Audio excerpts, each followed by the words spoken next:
Joining us now is the new moderator of Face the Nation, Margaret Brennan. Margaret, let's start with what are some of the political implications of Rick Gates' guilty plea? Well, not clear yet, other than causing the president some more angst as he continues to be frustrated by a probe that he would like to see wrapped up sooner rather than later. It appears that the White House guidance that they thought this would wrap up quickly in the new year was wrong. If anything, as Paula Reed was just laying out there, the pressure seems to be growing and coming at the former Trump campaign chair, Paul Manafort, from every side. And that could really signal that there is someone who was directly involved at the top of the campaign who perhaps has some knowledge that the special counsel would like to gain in regard to that prime probe focus, which is Russian election meddling, something that the president continues to say really had no effect on the outcome of the election, and he claims is all a witch hunt politically. But really, broadly speaking, the president's comments as it relates to those probe continue to muddy the waters and complicate things for him on the foreign policy side, because there are more and more calls in Congress for the president to follow through on those Russia sanctions that they overwhelmingly passed, and questions about why the administration is moving as slowly as they are to implement some of them. The administration officials I've spoken to this week insist those sanctions are coming. They will be targeted at oligarchs. They will be targeted at others, but they need time to lay out this very deliberate process. So they claim all of this political heat is misguided. Margaret, during his remarks at CPAC and later with Australian Prime Minister Malcolm Turnbull, the president renewed his calls for arming teachers following the high school shooting in Florida.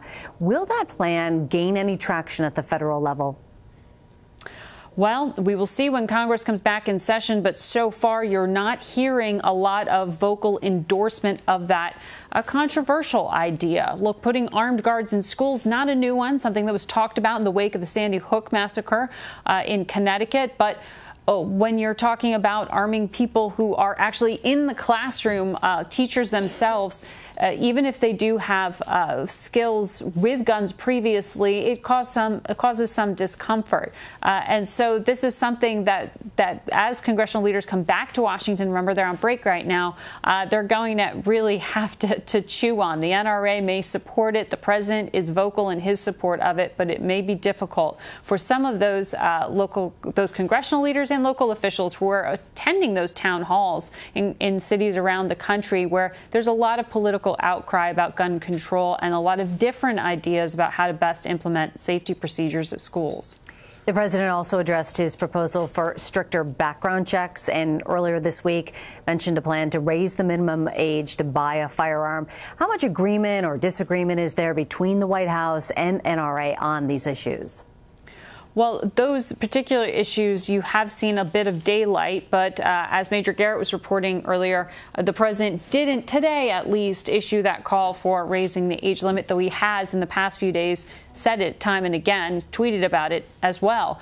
And you're seeing down in the state of Florida, the governor there, Rick Scott, voiced support locally for doing that sort of thing. So both have chosen there to buck the NRA, which says that any kind of restriction is violating the constitutional right of those between the voting age of 18 and 20 years old. They can serve in the military and carry arms in that context. Why can't they go out and buy a firearm is going to be the challenge to that concept. On the background checks, the president has really just talked about strengthening existing law, not necessarily expanding it, or at least we haven't heard him say that yet. And on the issue of bump stocks, he's directed the ATF to regulate those. Those are those devices that increase the firing rate of guns like the shooter in Las Vegas used back in October. And that is something there have even been challenges to the legality of that, saying, can the ATF and Justice Department carry through on that directive, or does Congress actually need to write a law to implement that?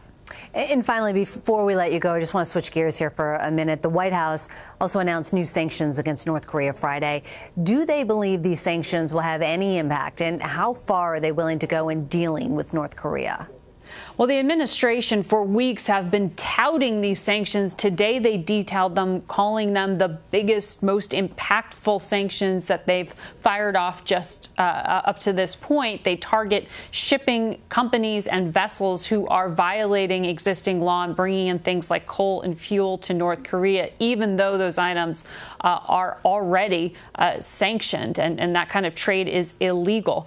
It's really a warning shot. It's a warning to Russia. It's a warning to China, who the U.S. has already blamed with cheating on sanctions and selling to North Korea, that the U.S. will look and target them next. So this is a hardline approach, and in many ways, it challenges that concept that those had floated around the Olympic Games as perhaps providing a diplomatic opening, because you've seen the vice president and now the president's own daughter, Ivanka Trump, in close proximity to North Korean officials as those games are held in South Korea. So far, they haven't resulted in any kind of actual diplomatic talks or opening. And the administration today is sending the message that we will continue with the hard line until you buckle and agree to the negotiating table. All right, Margaret Brennan, always appreciate the time, and congratulations. We're looking forward to seeing you on Sunday. Hope to see you then. And this Sunday on Face the Nation, Margaret will speak with lawmakers on both sides of the gun debate. She will be joined by Republican Governor Asa Hutchinson of Arkansas and Congressman Ted Deutsch and Brian Mast of Florida. She will also speak with a panel of activists whose lives were impacted by gun violence. You can stream Face the Nation at 11 a.m. and 6 p.m. Eastern on CBSN.